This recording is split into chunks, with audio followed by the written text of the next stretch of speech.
these spaces are basically okay. They don't need much work. There's a little island here that's kind of interesting, and that's basically okay, but the rest of this plaza is pretty bad. The most glaring area is the lack of enclosure. And Alex Krieger put in well, basically what's 13 flagpoles and a trellis hanging off of it. But it acknowledges the problem that the space is just a big amorphous thing. It's just leaking out on Cambridge Street, but it doesn't have any definition. You know, it doesn't have any sense of enclosure or containment. Because a civic space is just like your living room. I mean, you enjoy your living room because it's a contained thing. The same thing goes for the outdoors. So that's the main problem. And so I pinpointed the sort of three areas: yellow indicating good positive spaces, light red indicates more intense repairs are needed to correct what's wrong, and the cross-hatching indicates major repairs are needed to make the space that's really healthy and wholesome and that's fine-tuned to the needs of the daily users. And I talk to people and observe them, you know, through the long dialogues we had through 2 reviews by the Fenton Commission and then the commission after that. We went over every aspect of this. So these drawings were prepared, well, not these exact drawings, but the analytical work I did was prepared throughout that review process. Besides, I started my career out on this project. I worked in this building, building designed by Hugh Shepley, Sr. And H.H. Richardson. It's a grand old building. It's an old Yankee firm, but they had a major building within Government Center is these 3 blocks. This is the biggest one. Then there's this little in-between block with a huge parking garage and some sort of smaller buildings. And then this is really a great building by Paul Rudolph. And I was amazed when I sketched it. I began to appreciate just how clever this guy is. He really did a better job than this. But Logue... And this is City Hall, right? This is City Hall. Mm-hmm. But Logue it was really a strong plan. And he hired some really good talent. The problem is, it just sat there for 30 years with very little maintenance, and what maintenance was done, and sometimes was destructive. The overall plan lacked linkages. It's characteristic of Boston. They're neighborhoods, but you notice the neighborhoods don't really have very good linkages between them. I think that's because they don't want them. Yeah. Yeah. Is that possible? I think that it's nice that they're distinct and they have a character and there's a sense of community.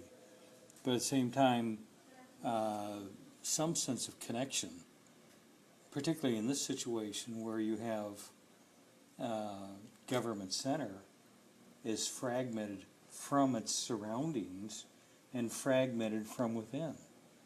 So all of these red arrows I've drawn are lines, are what are linkages.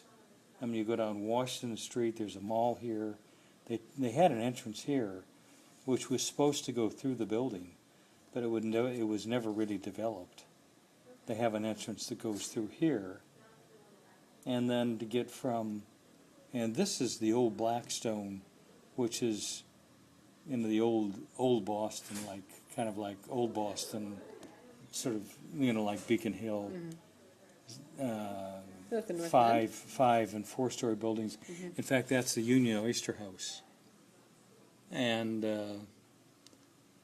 so I went through and sketched this, and these twisting, narrow, winding streets, and people just love this. It's just teeming with, you know, people are in there 14 hours, 16 hours a day. And this Faneuil Hall was renovated. It was becoming vacant, but it's rather commercialized, but it's very popular, full of people. You walk across the street, and this is just dead, except from 9 to 5 when you have city workers, and you have something like 23,000 MBTA people moving through the green and the blue and the orange line. 23,000 people move through, and you'd hardly even realize that there's that many people underground. And so there's all kinds of underground linkages too. So I'm recommending that, like for instance, this linkage. It used to be from Beacon Hill to the north end or to the waterfront.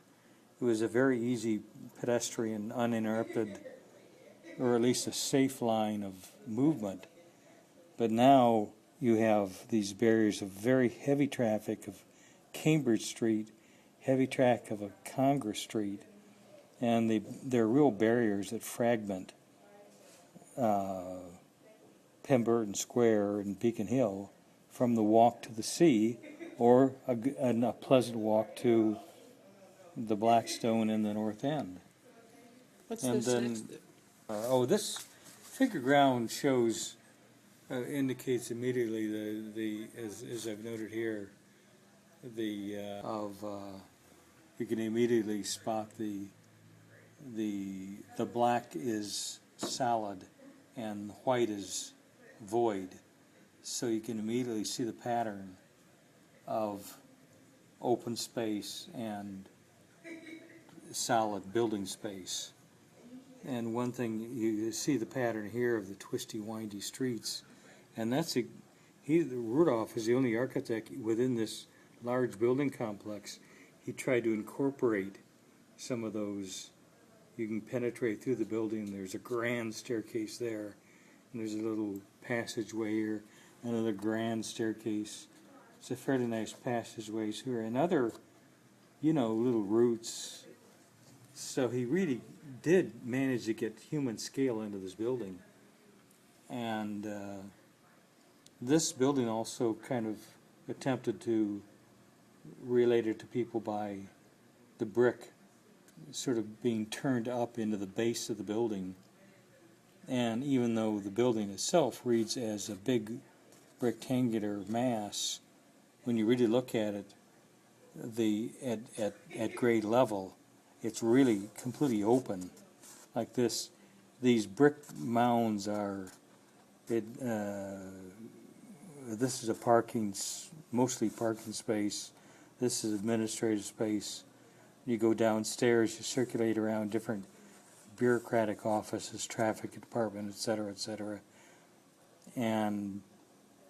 but at this third, you actually enter this building on the third floor, and there's a staircase that takes you up to an interior courtyard, and it's a very complicated building. Your chant doux, your chant d'amour, petit moment en quitte que nous converser.